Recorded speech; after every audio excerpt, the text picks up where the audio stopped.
Okay, to look at the European region this week, we can begin to see how Europe has played a central role in world history and geography over the last 500 years as colonizer and major player in the development of capitalism, both big themes that we'll continue to look at in this chapter and continually throughout the course. In 20th century, Europe brought the world to the edge of disaster with two world wars. Also, Europe has since prospered and designed a model for trade integration with the European Union, that is, and current financial and social disparities are a challenge for the region. As well, they have created some of the world's most advanced social policies for addressing these social disparities. To turn first to environmental issues, begin to see here from the impact map how densely populated and industrialized Western Europe especially is. Central Europe reveals the long decades of willful disregard for the environment based on high impact and land cover changes, increases in acid rain. All of Europe is especially vulnerable to potential effects of climate change. Changes in the North Atlantic Drift might lead to both cooler climates and drier, hotter climates in various parts of Europe, and more climate variability from year to year. So to look a closer look at the vulnerability to climate change, ranging from extreme to low in various parts of the European region. Europe's energy resources. They've shifted from wood to coal to petroleum, natural gas, and nuclear power in some countries. Europe leads the movement to alternative energy sources. Denmark and Germany especially leading the world in wind generation, wind power generation. European Union members get a large percent of fuel supplies from Russia, but Middle Eastern producers are also key. Oil and gas deposits in the North Sea, which is mostly controlled by Norway, also contribute to oil supplies. Nuclear power supplies about 30% of the needs, as high as almost 80% in France. But due to concerns over accidents and safe disposal of nuclear waste, which is an imperative byproduct of creating nuclear power, support for nuclear energy is declining in Europe. Water pollution as well is important to understand in Europe. Comes from insufficiently treated sewage, chemicals, and silt and runoff from agricultural plots and residential units, consumer litter, petroleum residues as well, petroleum produced, as well as consumed, and industrial effluent, very significant source of water pollution in Europe. Pollutants make way to the North Sea, Arctic, Atlantic, because they are connected to the circulation of world oceans. Pollutants are then dispersed globally. However, Baltic, Mediterranean, Black Seas are nearly landlocked, prone to accumulating high levels of pollution. To take a brief look at human geography lens for this chapter, see the sources of European culture starting about 10,000 years ago with the practice of agriculture and animal husbandry spread to Europe from the Caucasus Mountains to the southeast of Europe. Mining, metalworking, and mathematics came from Southwest Asia, Central Asia, and Africa, which we'll look at closer later on, especially from the Arabs in terms of mathematics and metalworking. Greek and Roman civilizations, which you've probably learned a lot about in high school and other courses, interacted with the Mediterranean rim, Southwest Asia, and North Africa, while the rest of Europe to the north was relatively poor and rural. Romans left important legacies such as the Romance languages. Roman colonization established large plantation-like farms, politics, and trade centered on grid-patterned towns. This facilitated commercial activity, military repression of rebellion, and these same systems were later used when Europeans colonized the Americas, Asia, and Africa. So we can really see the roots in the colonial system in Roman colonization of Europe and broader. important to understand the influence of Islamic civilization in Europe. The early medieval period, roughly 450 to 1700 Common Era, sometimes referred to as the Dark Ages, pre-Muslim and Muslim scholars preserved learning from Rome and Greece in large libraries, such as Alexandria, Egypt. Muslim Arabs, originally from North Africa, ruled Spain for over 700 years, up until 1492. And Arabs, Persians, and Turks all brought new technologies, food crops, architectural principles, and textiles to Europe. It's had an enormous influence on the development of European civilization. Arabs brought numbering systems, mathematics, and significant advances in medicine and engineering. Urbanization and religion. Influence of European urban life transformed the practice of religion. Since late Roman times, Catholic Church dominated religion, politics, and daily life throughout much of Europe. However, in the 1500s, the Protestant Reformation arose in urban centers around the North European plain. So you can think of Germany, France. Protestants promoted individual responsibility, more open public debate of social issues, altering perception of relationship between individual and society. These ideas spread with more invention of European vision of the printing press in 1450. Importantly, we can take a closer look at the birth of the European Union. Through the years, how this has developed, especially after the fall of the Soviet Union, EU expanding into Central Europe.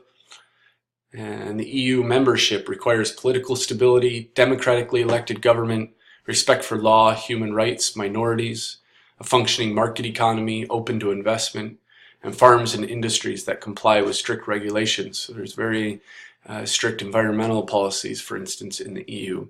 A lot of these policies would be well served for the rest of the world to implement. Open border agreements, free movement of people between the countries, very much beneficial policies for social cohesion and civic interaction. Here we can see the European Union in 2013, present candidate members, potential candidates, as well as the GDP, or gross domestic product per capita in US dollars, that is.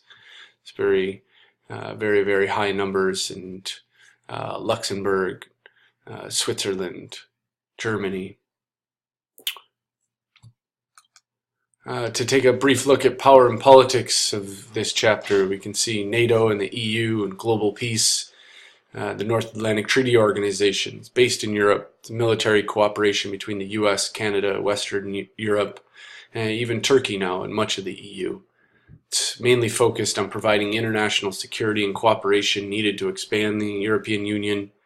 It also, though, has played a major role in Afghanistan, allied nations within NATO agreeing to help the US in its invasion and occupation of Afghanistan. Also to help patrol the oceans, important thing to remember about NATO. Social welfare systems and their outcomes, really interesting lens for us to look at Europe through. Tax-supported systems of social welfare, much higher, much more robust in Europe. Low cost higher education, affordable housing, old age, survivor and disability benefits, generous unemployment pension benefits.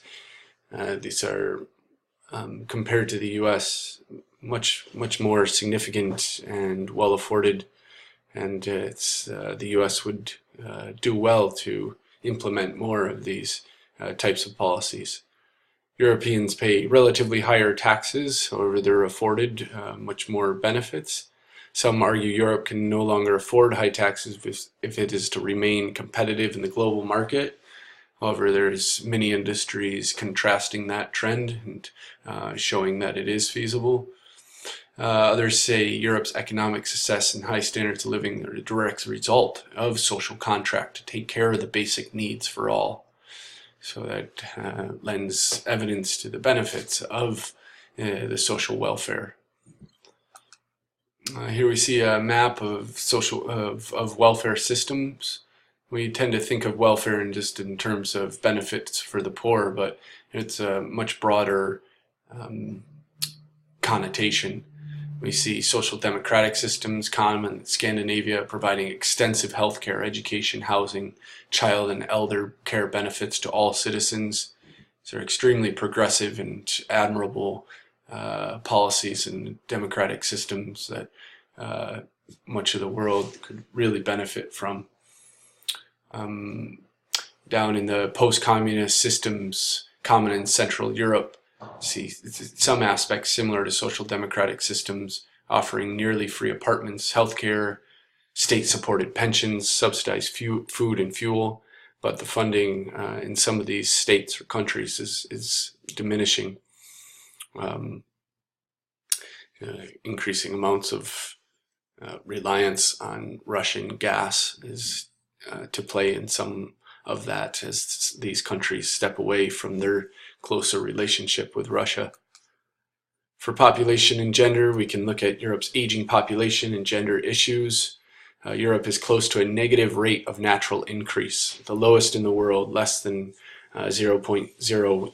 With birth rates this low, especially the lowest in the wealthiest country, Germany. Increasingly, one-child family is common throughout Europe. Immigrants from outside the region are the major source of any population growth and tend to have more than one child. A lot of this is due to more women wanting professional careers, also accounting for the late marriages and lower birth rates. The stable population with low birth rate, however, can lead to contracting economies, unmet demand from new workers, need for healthcare workers, for elderly, declining tax payments. So in France, for instance, they're subsidizing, paying women to be pregnant with tax breaks and other incentives to try to keep the population afloat from declining, that is.